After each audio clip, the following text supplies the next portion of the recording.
दोस्तों आज हम भगवत गीता अध्याय 4 के माध्यम से जानेंगे कि अपने ही काम में सफल होने का सही तरीका क्या है, कर्म योगी किसे कहते हैं और कर्म योगी बनकर हम अपने फील्ड में कैसे सफल हो सकते हैं, ये आज हम इस वीडियो में जानेंगे। सो फ्रेंड्स, मैं हूं ट्विंकल, स्वागत है आपका मेरे यूट्यूब चैनल लाइफ चेंजिंग ज्ञान में। दोस्तों 4th अध्याय में भगवान श्री कृष्ण ने अर्जुन से कहा कि हे अर्जुन, ये जो ज्ञान आज जो मैं तुम्हें बता रहा हूँ ये मैंने बहुत साल पहले सूर्य देव को दिया था और सूर्य देव ने ये जानकारी अपने पुत्र मनु को दिया और मनु ने अपने पुत्र राजा इक्ष्वाकु को दिया। लेकिन ऐसे ही समय समय के साथ साथ ये ज्ञान लुप्त हो गया। और अर्जुन, तू मेरा भक्त है और मेरा सखा है, इसलिए ये ज्ञान आज मैं तुझे दे रहा हूँ। फिर इस बात पर अर्जुन श्री कृष्ण भगवान से बोले कि हे केशव, आप तो अभी वर्तमान काल में हो, तो फिर आप बहुत पहले समय में ऐसा कैसे कर सकते हो। तब इस बात पर भगवान श्री कृष्ण अर्जुन से बोले कि हे अर्जुन, तुझे नहीं पता कि तेरे और मेरे और कितने जन्म हो चुके हैं, और जब जब इस धरती पर धर्म का नाश होता है तब तब मैं अधर्म का नाश करने के लिए इस धरती पर मानव रूप में आता रहता हूँ और अपना कर्म करके अपना शरीर छोड़कर वापस चला जाता हूँ। और जो मनुष्य किसी भी कर्म फल और सुख दुख से परे होकर अपना कर्म करता है वो ही मनुष्य अपने जीवन में प्रगति करता है। इसलिए मनुष्य को कभी भी ये नहीं सोचना चाहिए कि ये काम मैं कर रहा हूँ। जिसको अपने ऊपर घमंड नहीं होता है, जो अपने मन को और अपनी इंद्रियों को वश में रखता है, वो ही मनुष्य सबसे ऊंचा है।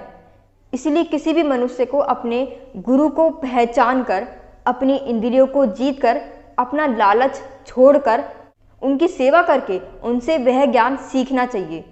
और जिस तरह से आग एक सूखी लकड़ी को जला देता है, ठीक उसी तरह से गुरु से सीखा हुआ ज्ञान भी हर अज्ञान को मिटा देता है। इसलिए जिसने भी कर्म योग से अपने सभी कर्मों को और खुद को अकर्ता मानते हुए परमात्मा को अर्पण कर दिए हैं, ऐसे मनुष्य को उसके कर्म फल कभी नहीं बांधते। इसलिए हे अर्जुन, तू भी अपने अज्ञान को और अपने मन में पैदा हो रही शंका को दूर कर और युद्ध के लिए खड़ा हो जा। तो दोस्तों अब आते हैं इस चैप्टर के मीनिंग पर। इस चैप्टर में भगवान श्री कृष्ण का कहने का तात्पर्य ये है कि जब भी इस धरती पर अधर्म बढ़ जाता है तो उसका नाश करने के लिए भगवान धरती पर अवतार लेते हैं। तो कहने का मतलब ये है कि जब भी इस धरती पर बुराई बढ़ जाती है तो उसका नाश करने के लिए कोई ना कोई ताकत किसी ना किसी रूप में धरती पर आ ही जाती है। और श्री कृष्ण भगवान बुद्धिमान व्यक्ति उसको मानते हैं जो व्यक्ति कर्म फल की चिंता किए बिना लगातार अपना कर्म करता रहता है और एक काम पूरा होने के बाद दूसरे काम में लग जाता है। और ऐसे इंसान को भगवान ने कर्म योगी कहा है। जो इंसान किसी से जलन नहीं रखता है, जो हर इमोशनल अटैचमेंट से दूर रहता है, जो हार जीत और सुख दुख में एक जैसा महसूस करता है और बिना फल की इच्छा किए लगातार अपना कर्म करता रहता है, वो ही असली कर्म योगी है।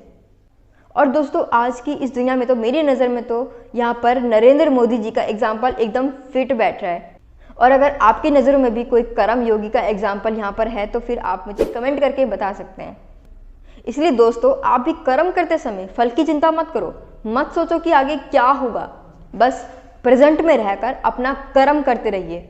और आपका काम समाज के कल्याण के लिए होना चाहिए, यानी कि दूसरों के फायदे के लिए होना चाहिए। एग्जाम्पल जैसे कि आपका कोई बिजनेस है और आप कोई प्रोडक्ट बनाते हैं, तो अगर आपका प्रोडक्ट दूसरों के फायदे के लिए होगा तो वो काम आपको उतना ही सफल बनाएगा।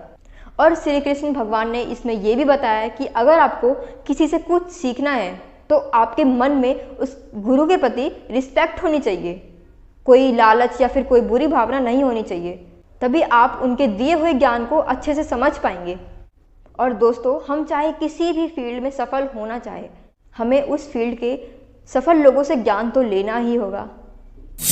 तो फ्रेंड्स आज के लिए बस इतना ही। मैं उम्मीद करती हूँ कि आपको मेरा वीडियो अच्छा लगा होगा और मैं इसी तरीके के लाइफ चेंजिंग ज्ञान वाले कंटेंट लाती रहती हूँ, तो इसलिए मेरे चैनल को सब्सक्राइब करके जरूर रखिए। Thanks for watching.